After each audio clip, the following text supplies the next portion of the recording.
Doing fantastic. What a jam. Yeah, man. It was great. Great song, man. Great song. Well, thank you. It felt appropriate as we are back in Discord, ready to talk OUP. I don't have any particular questions to cover before we start, but maybe you guys have seen a few common things come up in the fan. Is there anything we should cover before we bring people up? Well, I believe Puddin wanted to go do like a quick overview before we get any questions from the crowd, and we're going to just be picking questions. That's where we're at right now. Everybody can do it. So there is a written channel, the Clubhouse chat channel, where you can drop questions to if you don't make it up onto the stage, and Eagle will keep an eye on that. And we'll field those as we go. Now, look, we'll plan to run for about an hour today, but obviously there are plenty of other AMAs coming up, so we will eventually get to everybody's questions if we don't make it there today. Puddin, you want to go for a bit of a run through, and I'll bring some people up to stage? Yeah. So has everybody had time to digest the novel that we have put out called the OUP? I've seen lots of great community recaps, and it's been an experience so far, and I've seen people already starting their strategies for golden tickets. I would advise probably don't get too far ahead on that, because there will be balancing that takes place. As some others have stated, this is a living document. So when we have our internal meetings and we go over things and look at the balancing of all of it, we'll do updates, and we'll notify the community when there's updates to the OUP portal and things like that. But so far, hopefully everybody has enjoyed spending all of their time trying to digest all of that information. Yeah, I like. I wish you could throw some emojis up in Discord so that we could get a sense of sort of who has been through it, who hasn't been through it. But you make a good point there. There are, at the top of the portal, we will sort of mention when the last time the portal was updated, or really anything major, right? If I fix a typo or two, I'm not going to change that date. But anything that is, I won't say contentious, but anything that changes rewards or any of those sort of features, we will inform everybody once those changes have been updated. And as you just mentioned, there will be updates, right? We'll make whichever ones seem necessary before each feature goes live, but there will always be a balancing act to play as this really rolls out and ramps up. So just be aware of that as we move forward. Cool. And Eagle, have you seen anything in the voice chat or anywhere else? Questions may have come up in the past few days. Well, right here we have a question that says, I've seen this question a few times. Can X amount of bronze tickets equal 1 gold ticket? No. Short and sweet. No, the bronze tickets have a very specific purpose, and that is to increase your chances of landing a drop in the waitlist. You cannot combine gold or silver, bronze or silver tickets to make a gold ticket. Sorry for the bad news. So you can, so the next question was, can you use bronze and gold tickets together to try to get 2 of a drop? The way we have it at the moment, and maybe Puddin can correct me, but I'm pretty sure it's regardless of the method, if you secure an allocation, that is it. You get that allocation. But the assumption obviously is if you're entering a gold ticket, you're probably going to get an allocation, at least until more people are staking at those higher tiers. So I think one method is probably enough for now. Puddin, any comments on that? So as we get closer to the drop waitlist rolling out, obviously everybody's seen the roadmap, and all I've seen is positive reviews of that roadmap. Don't kid myself there, but we're gonna have the drop waitlist. It's gonna go live in testing before the bronze tickets are able to be applied to that, because we need to get the system working properly first. When we get to the gold tickets, which would be when staking comes in, we'll have had several drops utilizing bronze tickets and possibly MCP points by that point in time. The allocations, it's going to be drop specific the way we're looking at it right now. If there's more gold tickets entered than are eligible, like say if it's a 5% pool, you still want to have a chance to get it in the public or the bronze. So as we get closer to defining those systems, we'll have a much more clear process of how that will all work. Does that sound right, Reese? Yeah, that sounds exactly right. Actually, yeah, it will. The way that we really plan this in terms of when each feature will roll out is so that we will have a better understanding of how each item is used when it goes live. So it should let us adjust those things, right? Especially with bronze tickets, if MCP points are redeemable for the same thing, there will be some balancing there to make sure that one doesn't undervalue the other or overvalue the other, things like that. So just be aware that all of those things can be changed as needed, so that this program is effective, basically. Okay, Eagle, anything else in that chat? Yeah, we got the OUP progress chart. Will this progress screen be updated as we progress? Like, would it be updated? Yeah. Absolutely. Yeah, look, I know the complaint I've seen is, oh, there's no dates on this. And of course there's no dates on it because as it says very clearly, we want your feedback as to which features you want to see first. But yeah, that's the whole idea of that style of roadmap, so that you can see what is being worked on and the progress on it. Now, as you guys have probably learned in the last couple of years, something can get to 80, 90% done, and the last 10% takes just as long as the first 90%. So I think that displaying it like that so that you understand sort of where each feature is up to will be much more effective than trying to guess a date that it's ready. But moving forward, and now that we have our new overlord, Mitch, taking care of things, the goal and the plan is definitely to say, okay, this feature's next. This is how long we expect it to take, at least for the build, and then the implement. So, we really are trying to level up our game here and give you as much information as possible and to set realistic expectations. But at this end of the game, it's more, I think it's much more effective to display in that visual ring as to how much is completed than trying to guess at dates. All right, cool. I got one more here for you before we get to K.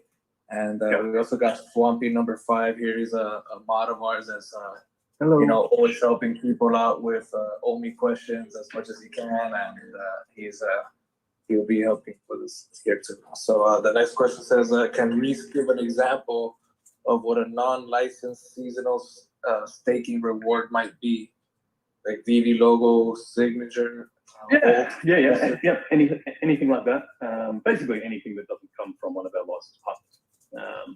The ultimate maybe for the annual rewards would be to try and rope some of them in to join us in this, but that's a bit further down the line. So yeah, things like Vivi logos, any sort of our own branded content, anything like that is all on the table in terms of non-licensed collectibles.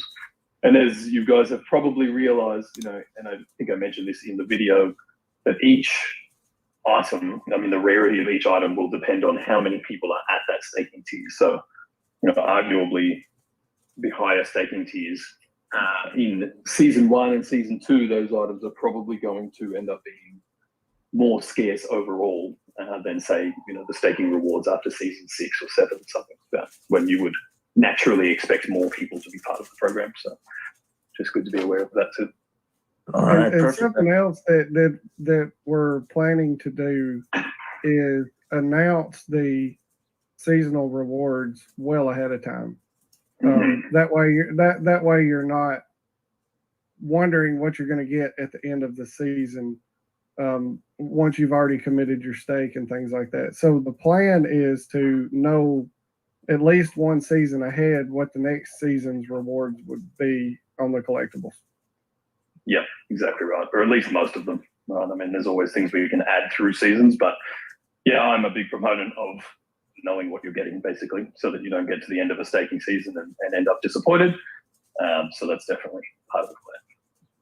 So, Reese, I'm going to have to write a complaint about the emojis on Discord, but we got a poll It Okay. says Leo might put a poll for us of who read the OUP article there, so we got that going. Okay, sweet.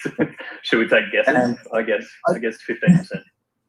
Pixelated's got a cool question here.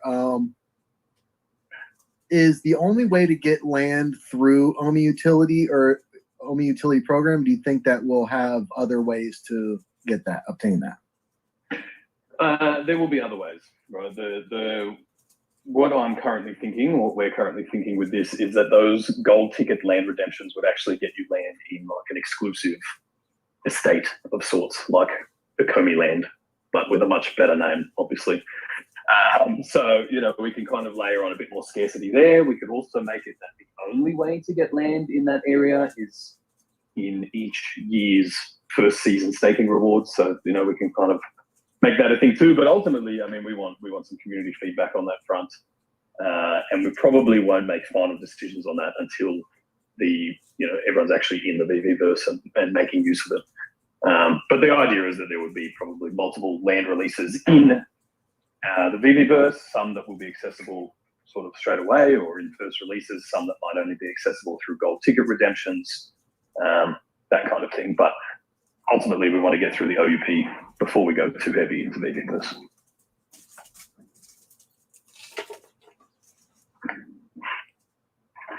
Okay. Also, shout out Swampy. Thanks for all your help with OMI and OUP related questions. But I guess we better bring Kay up, seeing as he is studiously on time and on stage. Hey, good morning, good evening. We got the DCON gang. Good morning. Yes, indeed. I'm excited for DCON. Yeah, so I've got I'll just try and like go through it. So I've got two questions. One from someone who just asked on a live stream because I'm kind of bootlegging this Discord email on YouTube right now. Of course you are. Of course you are. I'm going to start charging. Yes, I've got one question from there, and I've got one question for myself. So the question that someone just asked is, this one comes from Rycard. He says, he says, can you talk about renting collectibles? Well, what I think he meant is, in the original OUP, I guess that which was actually an article, not a codex. That one mentioned tier 3 would get you the ability to rent. Is that kind of concept still how it's going to work, or change slightly? Yeah, Puddin, you want to take that? Yeah, so we haven't filled out the details of the renting, but we opened it up to tier 1 eligible all the way through tier 5. But inside of that, there will most likely be little benefits to each tier, depending on how the renting applies. But those are all still details that'll probably be in later phases of information that we roll out.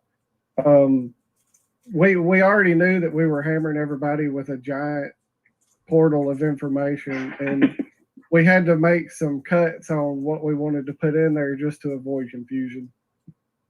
Yeah, exactly right. Now, if you have a close eye, I think it's still in the staking rewards reference section. It still says renting collectibles, and it should say it on each tier. What's the name of that document, Adam?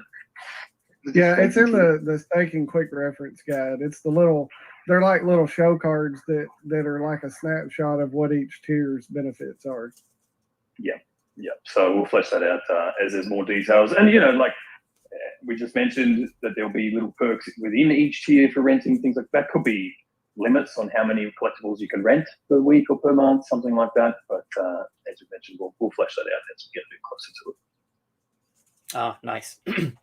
Perfect. So just my question is, so basically, like whenever I go KFC, right, like I'll look on the menu and I'll see what can give me the most chicken for my coin. Because sometimes they do like these deals where there's a point to this, right? So sometimes they'll do these deals where it's like, oh, you know what, you're paying like twice as much, but all you get is like an extra side, as opposed to, going for like 2 of the like other options. So basically, I did a video yesterday, just focusing on the OUP staking side, like because obviously there's a lot of information. I didn't want to make a 2-hour-long video, and with tier 3, you're staking $10,000 worth of OMI, and you get a gold ticket, you get a silver ticket. I think it's 80 bronze tickets, and like this reduction in fees slightly, and then the other stuff. But if you want to go one tier up, you have to stake twice as much OMI. So you're now staking $20,000 worth, but you get still the one gold ticket, same amount of silver tickets, I believe, a bit more bronze tickets, but then you get like the ultra rare collectible as well, which, you know, is to be, I guess, to be confirmed what that will be, as Adam said. So, you know, there are obviously a lot of people who, you know, like they've got like friends and families and stuff. Like loads of people got their partners into VeVe, and their partners probably aren't like, you know, into OMI and stuff. So let's say, you know, they have like $20,000 worth of OMI. If they essentially split up their OMI stake across them and someone else, they could get 2 golden tickets. They could get 4 silver tickets. They could get, you know, I can't remember, like 160 bronze tickets. So they're basically getting, you know, the double plots of land. They're getting, you know, 4 silver tickets, etc., as opposed to only getting 1 golden ticket and, you know, half of whatever else, but they get a 1 ultra rare collectible. So I'm thinking, you know, like how many people would rather do multiple tier 3s as opposed to just the 1 tier 4? And even beyond that, why would they really want to go for the tier 5? Because then they can get 4 golden tickets. So I'm just thinking, like, assuming, you know, they've got enough family members and stuff. But so I was just thinking, you know, like, obviously I don't want the tier 3 rewards to get reduced, but it could, like, and I know you guys are looking for that feedback. So what incentives could we really have to kind of make people want to rather do multiple tier 3s, really want to do tier 4 and tier 5? Because I want to do tier 5. First off, that's the reason why those tickets are non-transferable between accounts. You can sell them on the secondary market, but you cannot transfer them. There will be more benefits. And it's kind of blown us away at how quickly everybody has tried to estimate how many gold tickets they can get through land. There will be a lot more details of how that system works later on. So I would just say probably don't try to get too much of a head start on that. Yeah, exactly right. Exactly right. And I would just add to that, like, yeah, we can obviously jack up those rewards or whatever if we're seeing that people get to tier 3 and just stop there. Right. And that's where we talk about sort of balancing the system. We'll be adding a whole range of other perks to those staking tiers as well as we move forward. So that should really help to differentiate between them. But yeah, as we just kind of mentioned, ultimately, sure, people can split their own across accounts, right? Whales can do that with their friends and family, anyone who has that amount of tokens.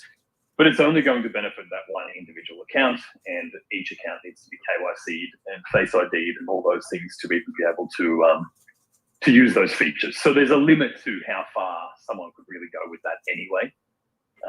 And obviously then there's the opportunity cost of locking up your OMI for the sake of giving your significant other or friend or family, you know, a ticket or something like that. So yeah, we'll have to wait and see how it's actually adopted. And if these additional incentives and things that we had over time are enough to differentiate between those tiers. Because yeah, I'm with you, right? At the moment, obviously the tickets and all of those things are great, but there's not a lot of differentiation between them, except for the rewards you can potentially get. So we'll look to kind of enter those as we go. And that was also one of the features we had planned ahead for by making those tickets expire. That allows us to look at the usage across the tiers each season and say, hey, I see that, or we see that there's not people making that next step to that level. How do we need to adjust these ticket rewards to incentivize it? So the numbers you see now are a conservative base level because it's always easier to add rewards later than it is to take them away. Let's say that we're seeing too many tickets come out and now we have to start reducing everyone's rewards, and we know how much everybody loves getting less. Yeah, definitely trying to avoid that. Anything else there, Kay? I've got well, I think you kind of very kind of casually mentioned this on Twitter about the so basically someone said the Ecomi article/portal is not aesthetically pleasing, and I think you mentioned you were using like royalty-free images and things like that, obviously because it's like a, you know, like a very early version of it. Yeah, yeah, we just use Unsplash to get that going. But look, what I would really like to do is get people to create their own banner images. Pick a page, pick a topic, create a header image. I think they're 1500 by 600 pixels. Drop your social tags in the bottom right corner, things like that, so that we can, direct people to your pages as well if you've taken the time to create something for us. But that's where my head is at. I really want this whole portal to be collaborative, not just the information on there, but also the way that it looks and all those things. We're pretty good, but I will be the first person to put my hand up and say I'm not a designer. So, Nor am I. Exactly. If anyone wants to get creative, feel free. Otherwise, I'll create some tweet threads and things with this exact request, and people can drop their header images on there as well. And that's also something that is planned for the future, is the way these tickets work, being an essentially an in-game item.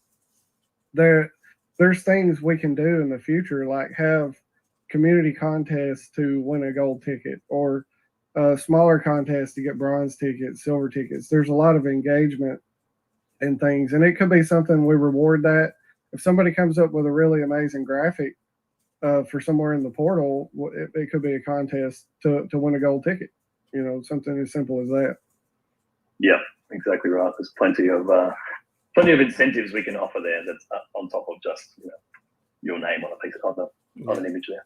I was just going to add, actually, I guess one thing which would really incentivize the higher tier staking is, as you guys, okay, so this actually kind of helps with what the community was saying in terms of the gold and silver logo. There were a lot of people who were unhappy, let's say, that the first kind of utility went to people who weren't like necessarily collecting in the app. They kind of just rolled up to an in real life event, but I guess the utility for that is tied to in real life stuff anyway, so it doesn't really matter.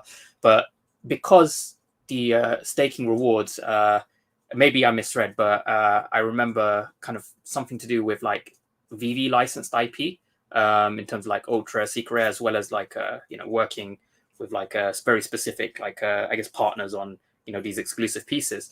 So because of that, let's say hypothetically is something that is VeVe licensed, would you not be able to do like some very, very good in-app utility for that ultra rare or secret rare that you get for tier 4 and tier 5?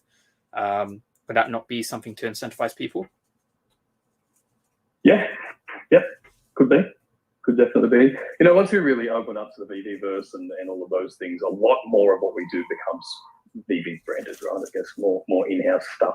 So it gives us a lot more flexibility in rewards. It gives us a lot more flexibility in utilities and all those things. So yeah, I'm definitely not going to rule it out. Ultimately, we're trying to create a program that has enough reward and enough incentive to motivate just about everybody to partake at some level.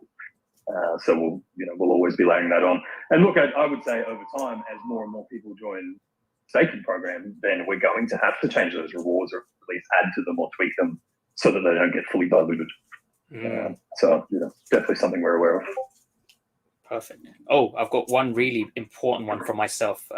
If there's anyone else that I'm like holding up, then like just let me know. But so you guys do actually have the Ecomi secure wallet, like as in it's your product. So I don't want to ask like when secure wallet, because I'm not sure when that's like going to come. But the question that someone else raised, and I had this thought as well, is the typical kind of saying in this space is not your keys, not your wallet. And now obviously locking up your tokens in the app, that's cool. Like I would definitely do the staking, but I'd still be aware. But I'm doing it, whilst being aware of the risks of not having it in my own private wallet. So I guess just to like kind of, I guess, reassure people. I know a lot of people, they wanted things like the Google Authenticator version of 2FA because, emails can get hacked and, that kind of stuff. But also because you guys own the Ecomi Secure Wallet, which is a hardware wallet. So obviously you have the software for it. Would it be out of the question to suggest, like in the future, an update to the software, which allows the staking to be done from the secure wallet as well, just for those people who want like super 100% like peace of mind kind of thing? Yeah, I think we would actually have to roll out a new piece of hardware I think the secure wallet as it is a great wallet, but it's kind of, I don't want to say it's old tech because the tech is still very relevant and valid, but the newer wallets have different tech in them, and that's what allows you to stake directly from those wallets. So we'd probably have to do an entire hardware upgrade. Now, whether that can happen over the air for people who already have the device, I'm not sure.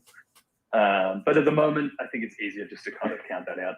Now, what may be possible is linking your MetaMask wallet through the web app or into the VeVeVerse in the future, that kind of thing, and that could be protected by your ledger or things like that. But at the moment, the logic is more to operate this like an exchange does. So you send tokens into your user wallet, and then there is a staking wallet and a spot wallet. And you can see both of these on the total system schematic. I think it's on the deflating the OMI token page, and a few other pieces as well. So yeah, at the moment, we're definitely still moving towards us custodying the assets, but in the future, that may change. And especially, kind of as we start dealing with more compliance and making sure we stay on the right side of regulations moving forward, that might be the better option. Okay. Yeah. I mean, that kind of answers what I was asking. Cool. Perfect. Mr. Excellence, how are you? Hey everybody, it's your friend Akil, like Excellence. So number one, when Binance? I'm gonna smack you, sir. I'm gonna smack you. I didn't start anything.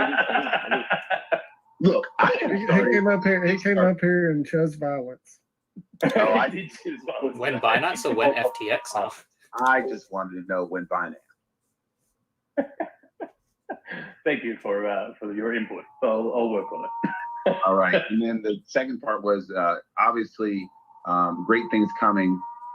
Could you kind of help explain? Well, actually, this is more of like going back to K too. It's like help explain why there was a separation between the 5 tiers. Because I see a lot of people focusing on what the tiers aren't giving, but the common collectibles, the uncommon collectibles that you'll gain from staking.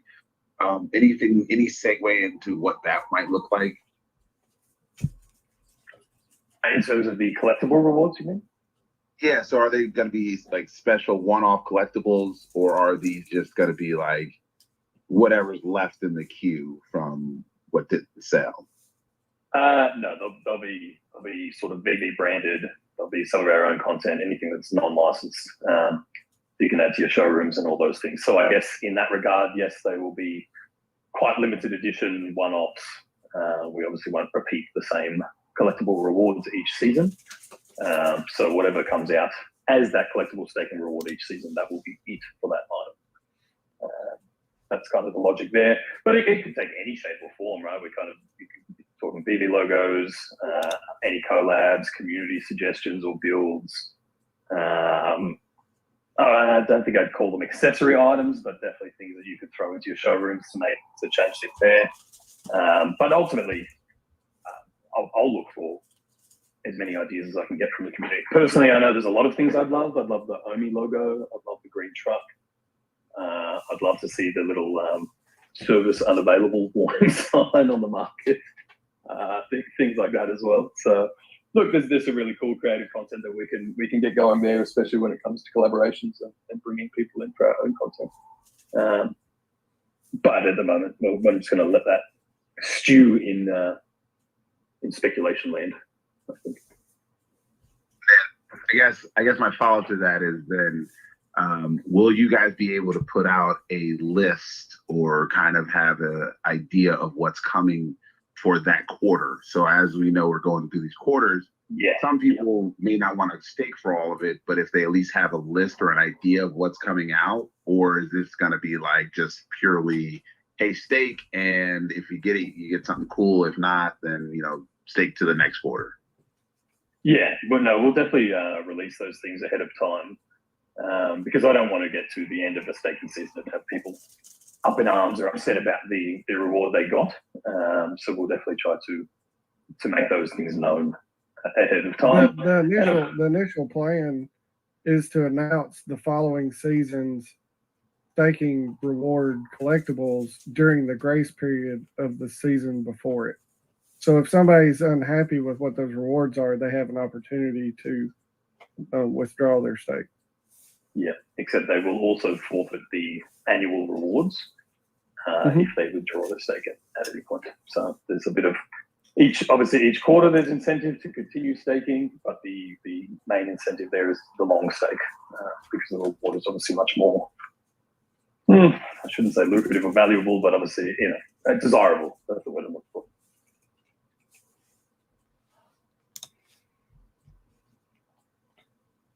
Okay, I'm going to bring a few more up. Mr. Cray Mountain, I have invited you to speak if you are still waiting there, maybe at work or doing something else. Oh, there we go. So really quick here, we got from an old friend. There we go, Cray Mountain. Can you hear me?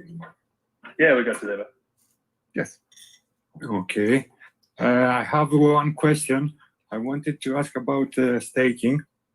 When we first brought it to Vivi and we were able to, sorry about my English, I'm a little bit anxious.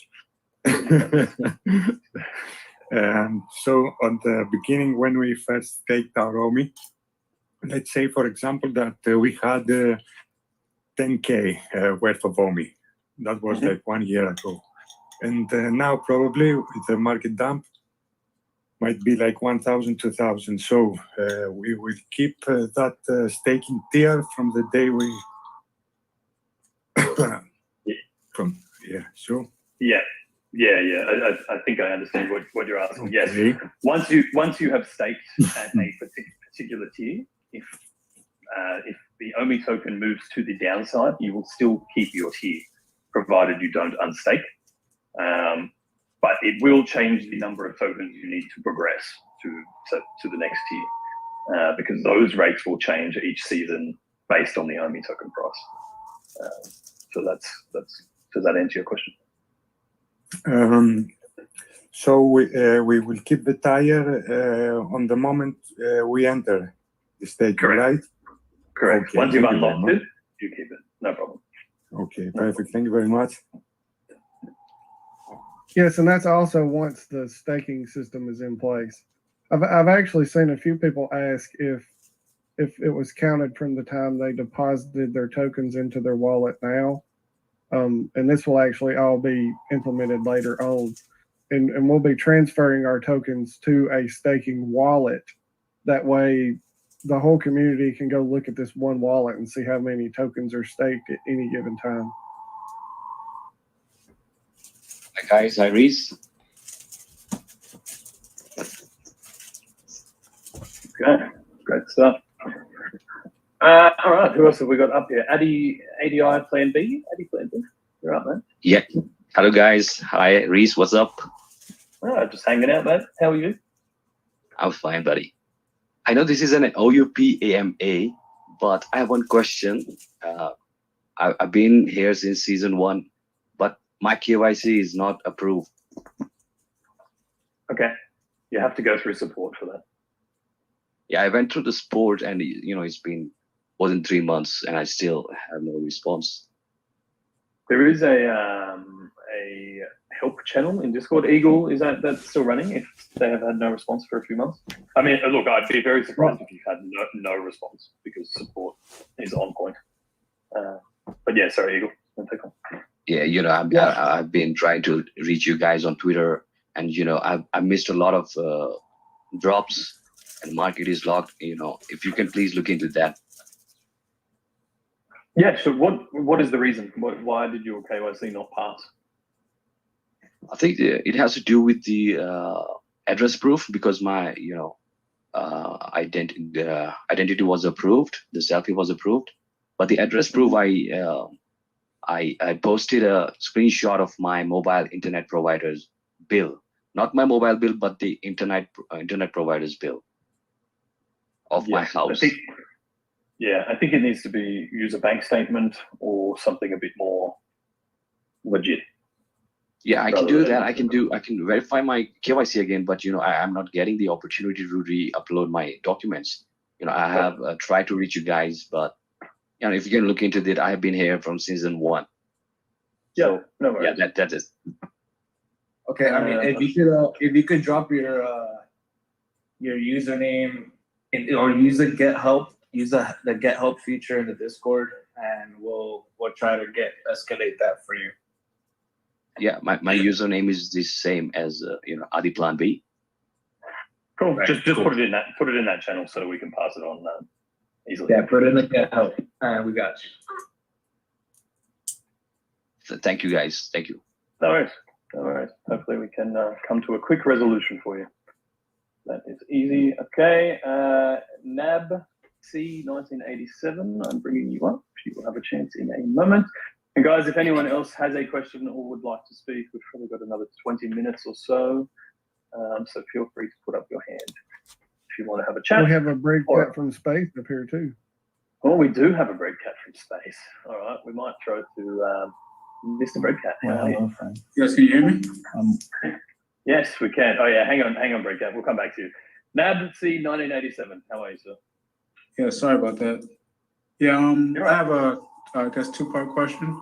One is well, first I want to say thank you guys for everything, and I appreciate all the work that you do. Since I've been here since March of 2021. Anyways, first question is, will there ever be an option to possibly sell our I never sold anything in the Vivi app. I don't plan on to, but my question is, will there ever be, I will if this is an option, if there ever be a chance to sell your collectibles for OMI? And the second question would be, the staking tier, does it start at the beginning of next year, or do you guys have a date for that when the staking actually starts? Great questions. OMI to NFT is the feature you are requesting. That will allow you to list your collectibles for OMI tokens and somebody else to buy them with OMI tokens.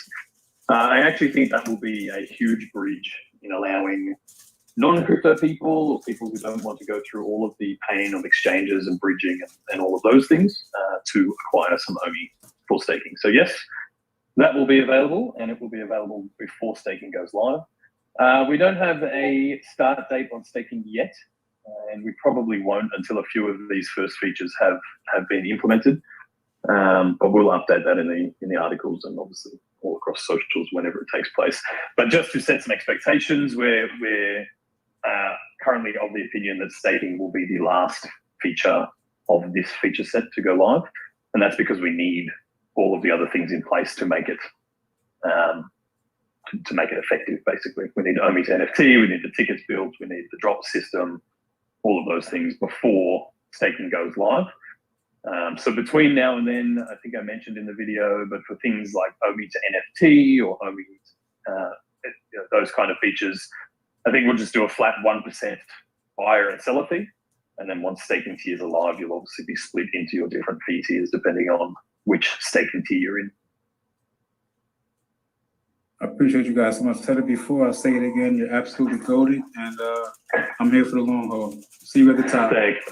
Really appreciate it, man. Thank you. Mr. Breadcat. Or Mrs. Breadcat. Hello, friends. I identify as Space Cat. Okay, Thank you. First of all, congratulations. I think I know things have taken maybe longer than many have wanted to get here, but overall the sentiment, I think, is less of a, when utility and now when can we get it, which I think is a good sign that you guys have cooked up something really, really awesome together. I don't know if it was asked yet. I know a lot of USA folks have seen like the ruling with the SEC, or I think it was like library is how you say it. Is them becoming declared a security. I'm just wondering, again, not trying to put anybody on the spot, but just with the token utility and whatnot, I think a lot of people now are questioning like what is a security and what's not. I know in past times we've asked, what about this? What about this? But I guess my real question is like, what kind of due diligence have we done as far as the OUP and OMI in general throughout?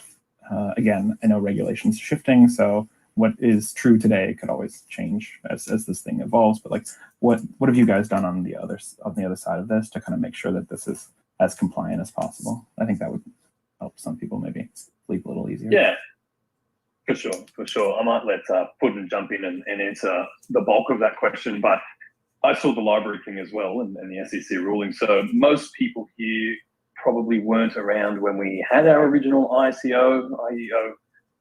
So I will just say that from the very start, we've been very conscious of this. We never did any token sales in the US or open them to US citizens. We're not actually listed on the US exchange at the moment as well. And we obviously have legal standings and classifications of our token as a utility token. So before we even get to the OUP, we have been preparing for this kind of regulatory change since day one. So just be aware of that and understand everything we've done so far has been based around that change. Yeah, but Puddin, do you want to handle sort of how we've managed it in the AUP, or do you want me to? So the approach, if you stand and look at the OUP from a 10,000 foot level, what you see is, even with the staking, there are no financial rewards given to users in OMI. You're given in-game items, which are tickets, and then you're given, for 4 seasons, you're given non-licensed collectibles that technically have 0 retail value. You cannot turn around and sell those back to the company for profit. You can trade those with other users, so it alleviates any financial connection between the company and the staker. And then if you also look at the entire system, all of the OMI that is being used in the system is not generating any revenue for either company. All of the OMI that's being used is either traded between users or burned as a fee towards the reserve wallet, which is the decay mechanism or the deflationary part of it. To top that off even more, the OUP system actually does not generate any revenue for Vivi. So all of the buyer fees or the seller fees strictly only go for the OMI token. So not having the connection to a revenue source or anything like that, it is a fluid changing environment, but we put a lot of thought into this system to try to manage anything that we have not seen happen yet, if that's the best way to describe that, Reese. Yeah, I think so. The only thing I would add to that, which really just supplements your answer, is that anytime you are burning OMI, be it for bronze tickets, all those fees, it's actually voluntary and user initiated. And that's a big differentiator there that helps us kind of put this model together. So, even you'll see in our language when we talk about bronze tickets, I use purchase in there interchangeably at the moment. But you're not really buying a bronze ticket. You're burning $1 worth of OMI for that bronze ticket, and you're opting to do that. So that's all of those things come together to help us stay abreast of what's going on with changing regulations. Awesome. So it's almost like you guys put like a ton of thought and care into making sure that the token's used in a way that's compliant and at this point, on top of and then also beyond that, providing the maximum kind of value in ways that are compliant. That's really cool, and I'm glad that you guys did that. Thank you. Really appreciate it. It did I will take step down, and I'm sure Reese will chat maybe tomorrow or something. Yep, sounds good to me. Right, we got a few on stage. G Walms, let's go to you. Oh, hello. I'm driving at the moment, so it might be a bit noisy. So I'm one of the first good OUP plan. I read it, and I think you've done a really good job. I'm really looking forward to it. I've kind of 2 questions. One, in terms of updating us on when things are rolling out, is it just we have to look at those kind of meters, or are you going to give maybe monthly kind of updates on the progress and things like that? And the second question was more like a point. I'm one of the people that locked up my OMI into the app quite early, and I know it's not part of the staking program, but maybe as a nice little thank you, maybe you could give it a little something. To be fair, I'm kind of lazy. I don't really know how to bridge from layer 1 to layer 2 very well. So I think that's what stopped me putting too much more in at the moment. So I know a lot of people kind of a bit worried about the bridging process. Do you think in the future that it's going to be like I know you've got the guide, but do you think it's going to be an easier way of doing it in the future rather than having to kind of bridge? Because I'm not very tech savvy with that kind of thing. Yeah, definitely. Yeah. So the first question on updates. Yes, you'll have to revisit that image, and if things haven't changed on that image, then no progress has been made. Obviously, or no significant progress on each feature. But every month or thereabouts, when a good number of updates have taken place, I'll probably post it on Ecomi Twitter and in the announcement group there, just to say, over the past month, X, Y, and Z were updated. I think that'll be easier than people incessantly checking that image every 5 minutes to see if anything's taken place. So, yeah, I'll definitely do that. When it comes to the OMI in your wallet, the gift was that we migrated your tokens. Okay, so expecting something now after the fact, I think is a bit redundant. We have already done you the favor by migrating those tokens for you and saving the money and issues on having to bridge.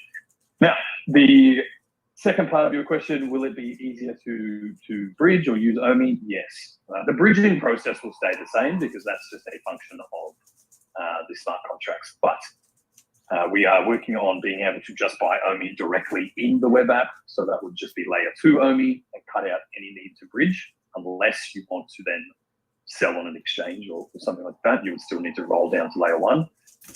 And I'm expecting, and we're starting to see it now, that more and more exchanges will integrate directly to layer 2. So we've seen Binance has now integrated Arbitrum and Optimism, which are 2 Ethereum layer 2s. I think we'll see IMX be integrated into other exchanges as we move forward. And theoretically, that would allow you to move OMI from your VeVe app wallet to an exchange without having to bridge it. So yes, I do expect that whole process to be easier over time.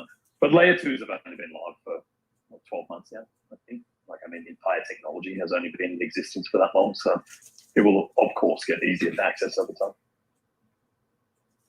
Awesome. Thank you very much for your answers, and I appreciate the work you've put in. Thank you. No worries. Drive safe. Harvesting Frog, how are you?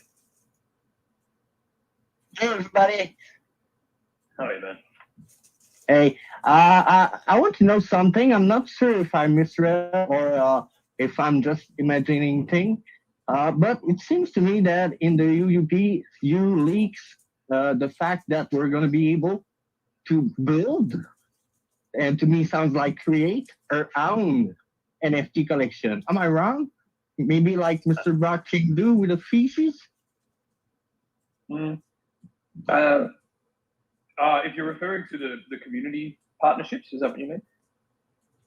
Yeah, probably. I mean, I read you talk about building our own premium NFT collection, and it doesn't sound like you were talking about collecting NFT. I think that's a miscommunication.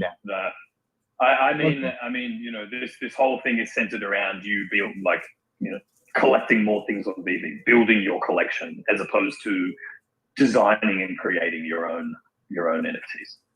Okay, because I'm curious if you think about the fact that maybe some people like Mr. Blockchain with the PCs or something like that would want to be joining VeVe in the future.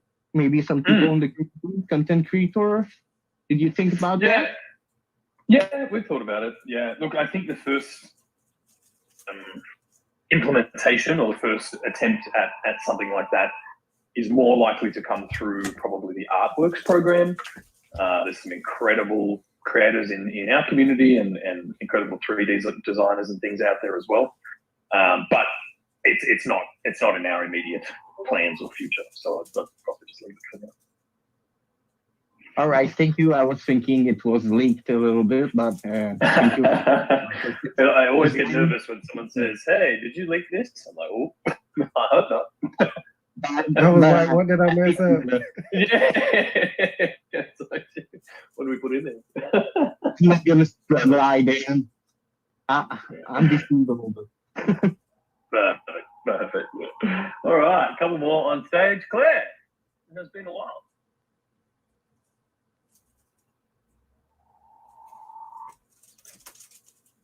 Got no sound, Claire.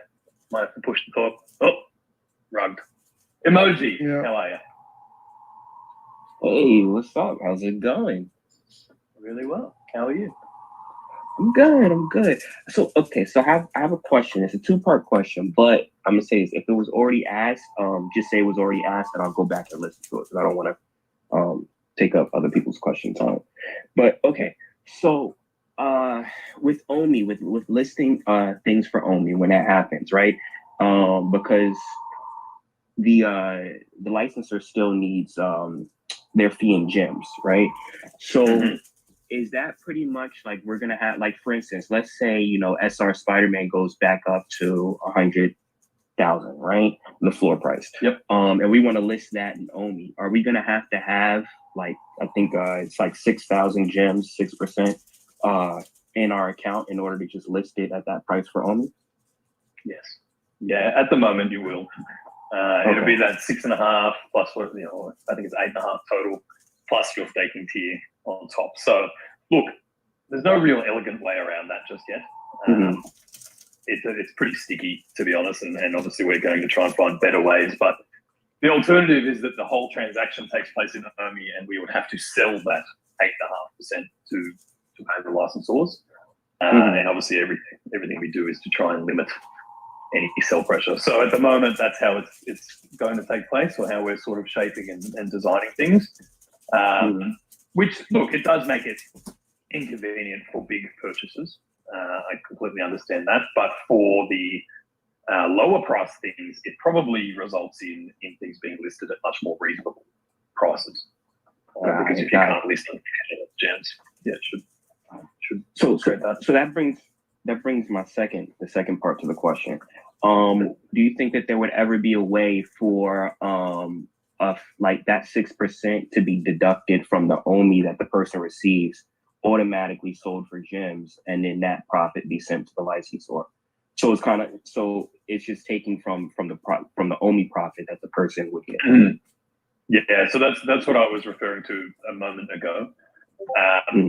It is possible, but it would mean that every time a transaction takes place in Omi, we're actually going to have to sell down those Omi tokens in the market to recoup those dollars. Okay. Which that also makes VeVe responsible for a financial exchange of Omi $2, whereas in the other scenario, the Omi is burned and the seller already has to have the gems. It'll create it is aggravating, and there may be better ways of doing it in the future, but it'll create a scenario where everybody will always want to keep some gems as they're transacting. And if you're lucky and you hit that SR Spider-Man and you don't have enough gems, you can always sell that for gems to another user to kick off your gem collection for paying transacting fees. That kind of scenario. Yeah, exactly right. And then you've also got the Omi to gem feature. So you can, you know, if you've already got some Omi tokens, you can acquire gems that way. And then you have some gems to sell other collectibles if that's what you're going for. So there are a few ways around it. Obviously, crypto pay-in as well, right? If you're generally a crypto user, then you probably have other crypto that you could very quickly and easily enter the app with, say, ETH or USDC, swap them to gems, then list your items, that kind of thing. Yeah, so that's kind of where our logic lay at the moment. Okay, cool. No, thanks for the clarification. I'm still stuck in Twitter land, so I'm trying to throw up hundreds, but I can't. But appreciate you guys. No worries at all. All right, I'll talk to you later. Bye. Cheers, brother. Claire, how are you? Yeah, can you hear me this time? We gotcha. Yep. Yeah, I don't know what it is. My phone doesn't always like Discord, sorry. So pretend I'm 5 years old now, okay? So is the OUP seasons going to mirror the VeVe seasons? No, VV seasons are 6 months long. OUPs will be 3. Okay.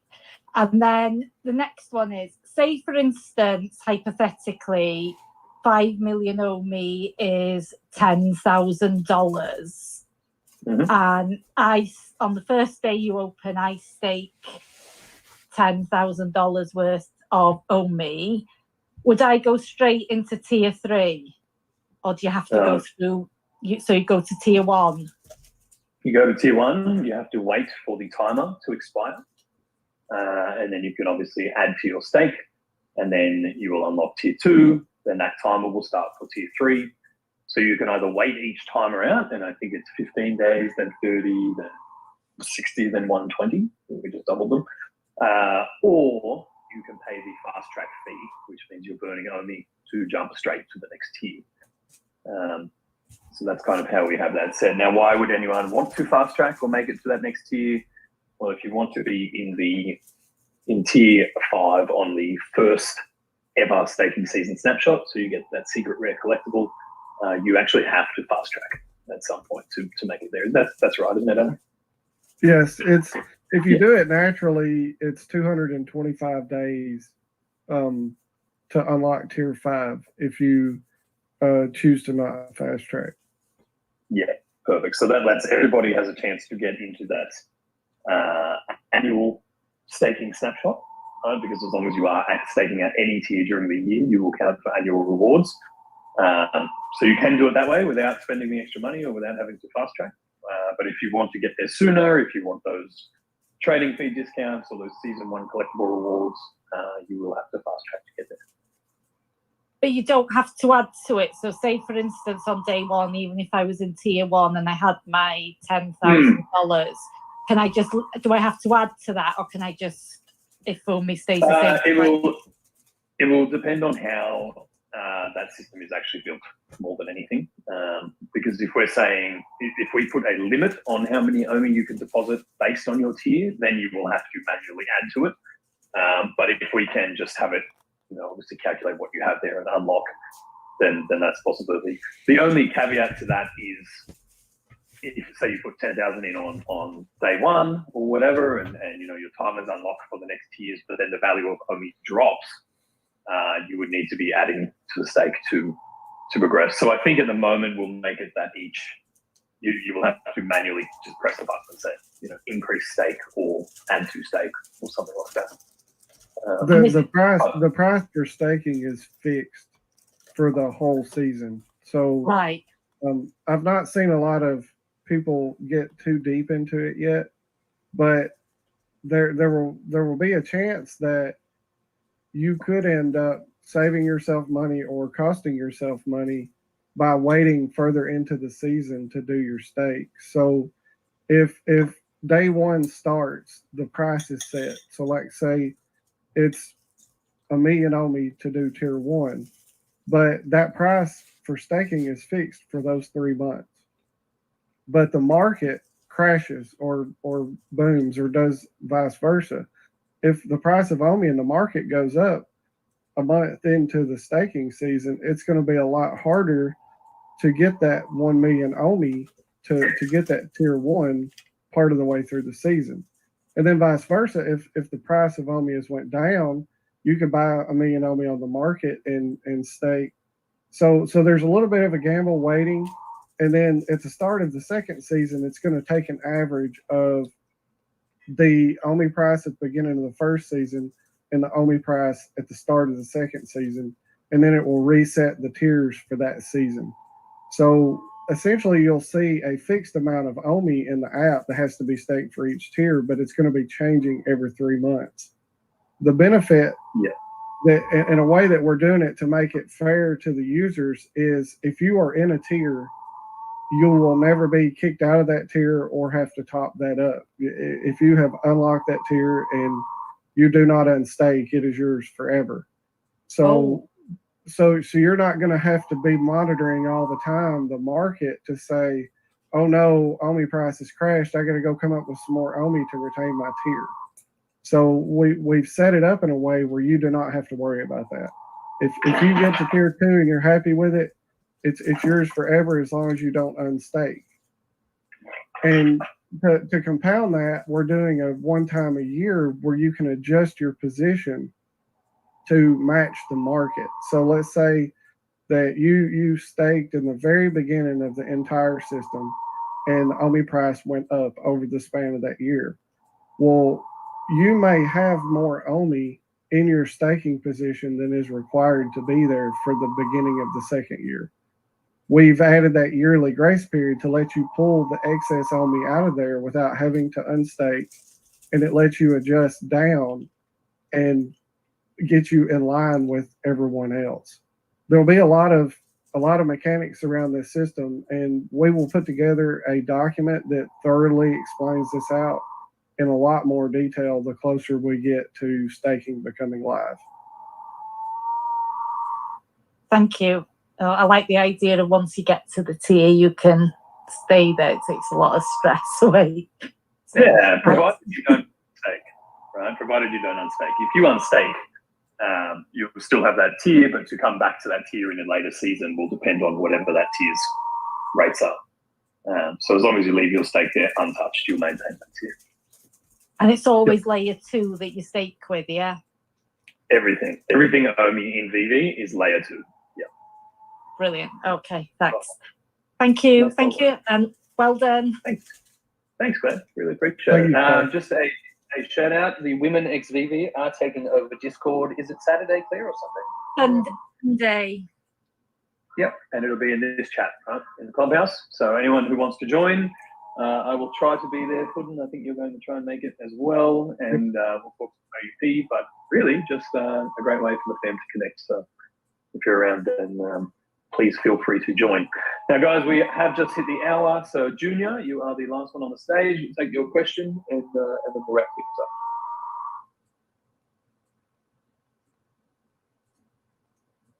Can't hear you there. You may need to push to talk. Is that still a thing in here, Clay? Yeah, I had to turn mine off because I always forget about it. Yeah. So there may be a setting there, Junior, where you have to push something to, like a walkie-talkie. Maybe just check. Or if there, did you see any good questions come through chat, Eagle or Swampy?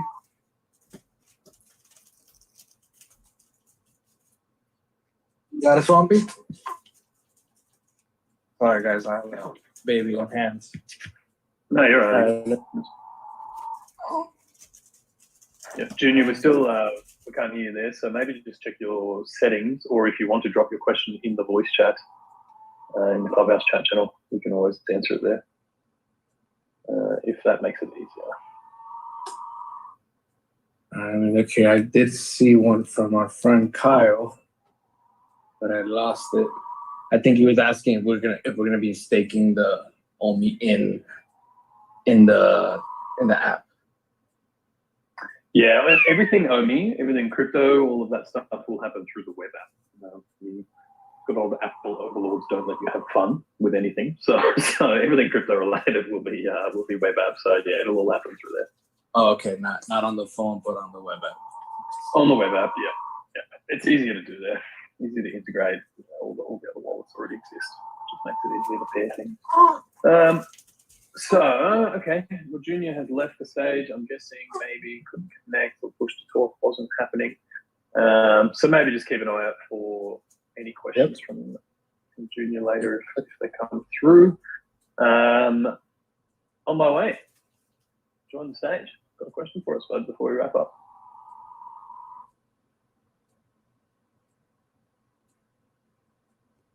No sound, brother. On my way? On my way, yeah. Clubhouse became cursed. Yeah, your brother's got right. All right, look, I got a question here. It's a little long. Oh, no. Well, I did. It scrolled up. Oh, okay. Swampy says that you guys can't hear him for some reason. Okay. All right. Well, look, guys, I don't know. Maybe we just wrap it up there. But Eagle, if you've got one from the chat, and then we can call it a day. Hey, can you guys hear me? Oh, yeah. There we go. On my way. Awesome. Sorry. Reese, amazing article. It's great what you put together over here. putting. It's great to have you give that extra deep dive as well. Very helpful. I do have about one or two questions. One from the chat earlier. It is coming from the Naked Whale. He would like to know, in terms of buybacks, with this update. I know that we're going from the approximately 3 billion that was supposed to be burned to about 5 billion burned. He just wants to know what is the future plans for how are those funds going to be allocated moving forward, because there was a certain percentage of funds allocated to go towards buybacks. But now, since regulation and things had to be switched up, he just wants to know how is that going to be working moving forward? Is it going to continuously take out of the development fund, or how would that work? No, that the burn from the business development fund is to make everything whole from what would have been the buybacks, and then that's it. We're saying goodbye to that system completely. Obviously, we've spent the last 2 years trying to figure out if there was a compliant way to go about it, but it is still very much up in the air, so we've just removed that completely from the system. But look, I think with those numbers in front of people now, you can see that, you know, the buybacks were okay, but they were always only going to be a very passive part of the system. And compared to the models that we've put together for the OMI utility program, I think we'll all see that this is a much more effective way of removing tokens from supply. So from here on in, that we're going to burn that 5.6 billion OMI, so we've almost doubled the basic net revenue figure. It would actually be way less than 3 billion if we took the real net revenue figure. But we're going to burn that, and we're obviously funding the OMI to gem pool with another $1 million on top, 1 million gems. So that pretty well makes everything whole from the planned buyback system, and then we're just getting rid of it so that we can keep our heads out of any sort of regulatory hot water. And then also to top that off, if you look at the system on all of the OUP trading and even the crypto pay-in, Vivi easily could have taken a small percentage of that, but they are not. So all of the OUP side gem fees are all going to that pool that is essentially replacing what was originally that buyback, because it would have been easy for them to say, hey, we want to get a percentage of the OUP side as well, but they are not. So Vivi is not actually gaining any gross revenue from any of the OUP functions. Yes, that's a very good point. Yeah, if people hadn't put that together, the OMI to gem pool pretty much serves the same purpose as the buyback. It just makes it compliant, and we will continue to look for plenty of revenue streams and ways to just top that up basically as we move forward. But we need to get it built first and make sure it's all working before we go too crazy on that front. Anything else there, Omar? I appreciate the answer. I think that's it for now. I'm gonna let you go. I know you're here for a little bit, so thanks for the answer. No problem. Massive thank you to everybody for joining us today. We will continue the campaign trail just to try and answer everybody's questions and, of course, collect feedback. So as you have time to digest this and go through it and listen to some of the answers, if anything comes up or if you have any suggestions, please feel free to reach out. There are obviously feedback forms directly in that token portal as well. So if it's easier to leave us some feedback as you go through it, please do. But we'll try to answer questions as we go. So Thursday afternoon US time, I think myself and Puddin will be joining Crypto Chris live on his channel. You can find that on the homepage of the token portal. And then again on the weekend with the women of VeVe in this Discord chat as well. So we'll try to jump in there and answer any questions that may come up. But of course, feel free to just come and hang out. You don't always need to hit people with questions if you just want to chat. Puddin, anything you want to add there before we call it today? Yeah, and I hang out in the OMI chat in our Discord here pretty much anytime I'm not doing something else. So if you ever have a question or get hung on something and need some clarification, just pop into OMI chat and ask or ping me or another mod, and we'll answer your questions. Perfect. All right. Really appreciate it, everybody. I hope you have a fantastic rest of your day. Really exciting times around here. They are a changing, and there's good stuff to come. So thanks for sticking with us. We will talk to you all on the next one. See you, fan.